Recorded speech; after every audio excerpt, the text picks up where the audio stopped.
I'm Michael McCullough, and I want to speak to you today about the Epiphone Coronet. The Coronet was produced by Gibson between 1959 and 1970. The 1959 version is a thicker slab body guitar with a single New York pickup and a different pickguard than this one, and has the bikini logo on the headstock.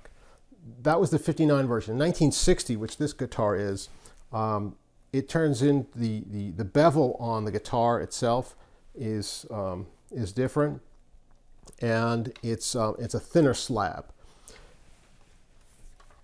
It has a single P90 pickup in it with a Maestro Vibrola, one volume and one tone. These have the white 3-ply pickguard. The nice thing about these guitars is that you get complete access to the upper registers on the frets. You can get all the way up to the 22nd fret. It is a mahogany slab, mahogany neck, rosewood fingerboard.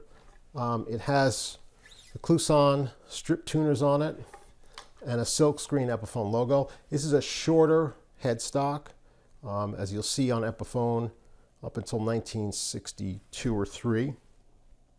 The guitar sounds great. This guitar is the exact same guitar as the Les Paul Jr. as far as the thickness of the slab and the electronics. It's the same guitar. The only difference is the headstock and the pickguard. But it is the same guitar, and it sounds the same. These P90s have a really nice, crunchy, thick sound to them.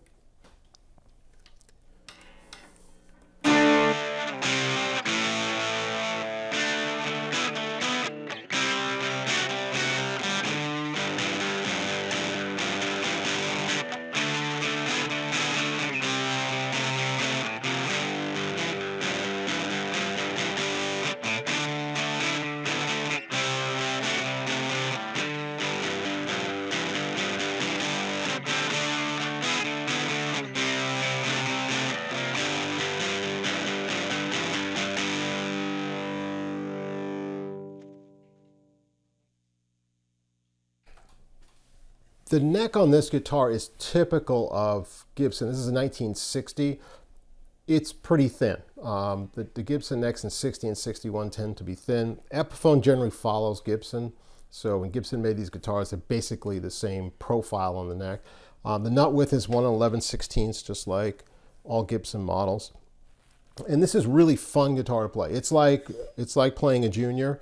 It has that same sound, it has the same feel of the neck, and a great sounding guitar to play.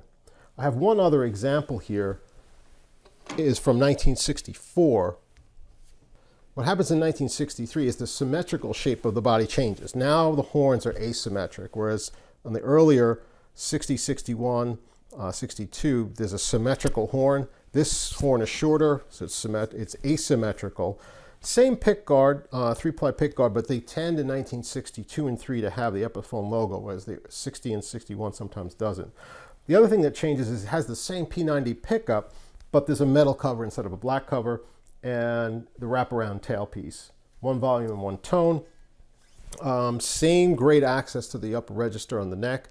The other thing that happens in 1964 with Epiphones is that, at least for most of the solid body guitars, and almost all the Coronets you'll see, the nut width shrinks from 1 11/16 to 1 9/16. Now this is what happens with Gibson in 1965, but it happens first in Epiphone in 1964. So if you buy a 64 Epiphone, especially the solid body guitars, most of the necks after January or February of 1964, they're all the 1 9/16 nut width. The other thing that changes is the headstock. It goes from the 3 on a side headstock to what they call the batwing headstock, which is the 6 tuners on the batwing. And again, same silkscreen Epiphone logo. It's a much lighter guitar also because the horn is smaller on the bottom. Also, there's a greater bevel on the edge of the guitar. There's more sanding done to it, so it's a lighter guitar than this 1960 is. The other thing is that typical of Gibson, the neck gets a little chunkier. So while the nut width shrinks, the width of the neck actually gets a little chunkier, just like all Gibsons do in 64, 65. It sounds similar to the other guitar.